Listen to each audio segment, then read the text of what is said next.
pada manusia, yaitu otot. Kalau pertama kali mendengar kata otot, mungkin yang langsung terbayang di pikiranmu adalah sosok laki-laki berotot besar dan kekar, bukan? Nah, memang benar. Otot seringkali diidentifikasi dengan simbol kemacoan seorang laki-laki. Padahal sebenarnya tidak perlu sampai ke se-ekstrim itu untuk mendapatkan fungsi otot yang maksimal. Jadi, apa sebenarnya yang dimaksud dengan otot itu sendiri? Yuk kita bahas bersama. Otot merupakan alat gerak aktif pada manusia. Otot adalah jaringan tubuh yang memiliki kemampuan untuk berkontraksi atau mengerut dan berelaksasi atau mengendur. Saat otot berkontraksi, ukurannya menjadi lebih pendek, sedangkan saat berelaksasi, otot kembali memanjang. Kemampuan inilah yang membuat tubuh kita bisa melakukan berbagai gerakan. Lalu, apa saja fungsi otot bagi tubuh kita? Selain membuat tubuh tampak kuat, otot memiliki banyak fungsi penting secara biologis. Yang pertama, otot berperan dalam mempertahankan postur tubuh. Yang kedua, otot membantu menopang tubuh agar dapat berdiri tegak. Yang ketiga, otot juga berfungsi untuk menstabilkan sendi, menjaga suhu tubuh, serta menghasilkan panas dari berbagai proses metabolisme.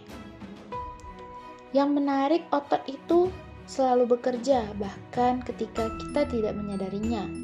Ada gerakan otot yang bisa kita kendalikan secara sadar, disebut otot volunteer. Dan juga ada yang bekerja tanpa kita sadari, disebut otot involunteer atau otot otonom.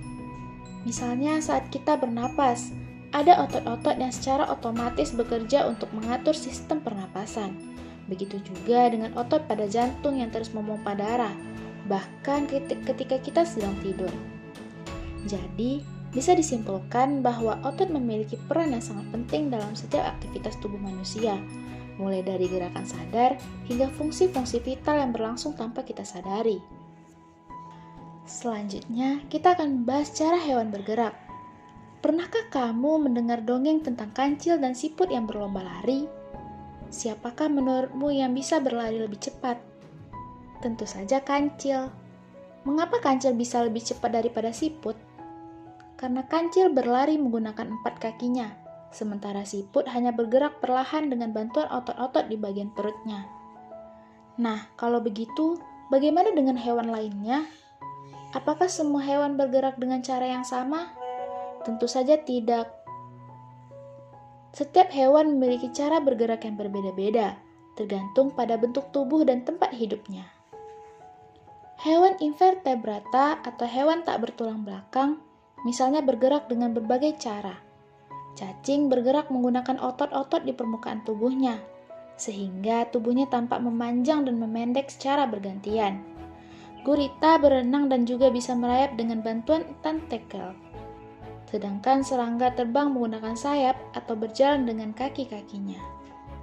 Sementara itu, hewan vertebrata atau hewan bertulang belakang memiliki sistem gerak yang hampir sama dengan manusia, yaitu otot sebagai alat gerak aktif dan tulang sebagai alat gerak pasif.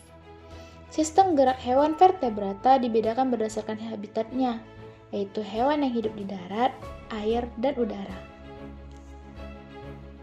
Hewan vertebrata darat misalnya berasal dari kelompok mamalia dan reptilia. Contohnya, kucing yang berjalan dan melompat menggunakan keempat kakinya, kadal yang juga bergerak dengan kaki, serta ular yang meskipun tidak memiliki kaki dapat melata dengan menggerakkan otot-otot di perutnya. Kemudian hewan vertebrata yang hidup di air, kebanyakan berasal dari kelompok Pisces atau ikan, serta sebagian dari mamalia dan reptilia. Ikan berenang dengan sirip dan ekor, dan tubuhnya yang ramping serta runcing di kedua ujungnya membantu mereka melaju dengan mudah di air. Ikan bisa melayang karena adanya gaya angkat air. Mamalia air seperti paus juga berenang menggunakan sirip dan ekornya, tetapi berbeda arah gerakannya. Ikan menggerakkan ekornya ke samping, sedangkan paus menggerakkan ekornya ke atas dan ke bawah. Reptilia air seperti penyu berenang menggunakan kaki berselaput yang berbentuk mirip dengan sirip. Selanjutnya, kelompok amfibi dapat hidup di dua alam, yaitu di air dan di darat. Contohnya katak. Saat di darat, katak melompat menggunakan kaki belakangnya yang panjang dan kuat, sedangkan saat di air, ia berenang dengan kaki berselaputnya. Adapun hewan vertebrata yang hidup di udara berasal dari kelompok aves atau burung. Burung terbang menggunakan sayap. Sayap burung tersusun dari tulang yang kuat namun ringan, sehingga membantu mereka terbang dengan efisien.